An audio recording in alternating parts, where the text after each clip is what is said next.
Hello friends, કેમ છો બધા? મજામાં ને?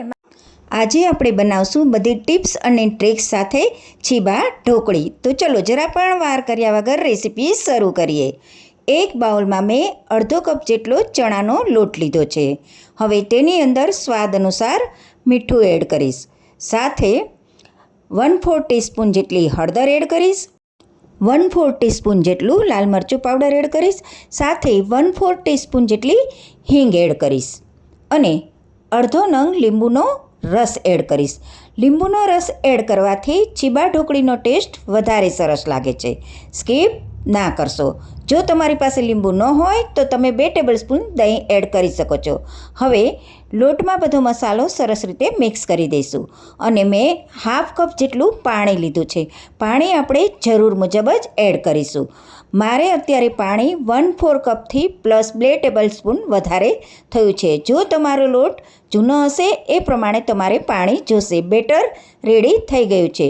થાળીને તમારે ગ્રીસ કરવાની નથી, આ વાતનું ધ્યાન રાખવાનું છે અને થાળીમાં બેટરને લગાવી દેવાનું છે. બેટર તમારું પાતળું ન હોવું જોઈએ એનું પણ તમારે ખાસ ધ્યાન રાખવાનું છે.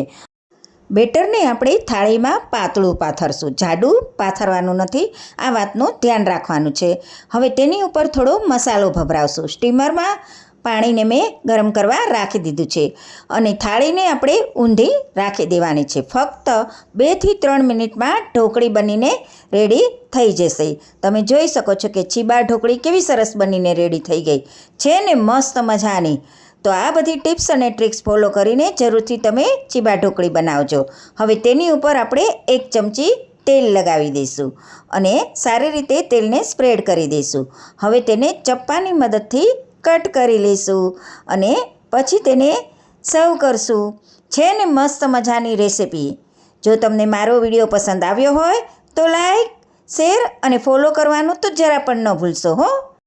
માય ડિયર ફ્રેન્ડ, આવી જ રીતે બધી ટિપ્સ અને ટ્રિક્સ સાથે તમારી માટે રેસીપી લઈને હું આવતી જ રહીશ. હવે હું તમને મળીશ મસ્ત મજાની નવી રેસીપી સાથે. Bye bye.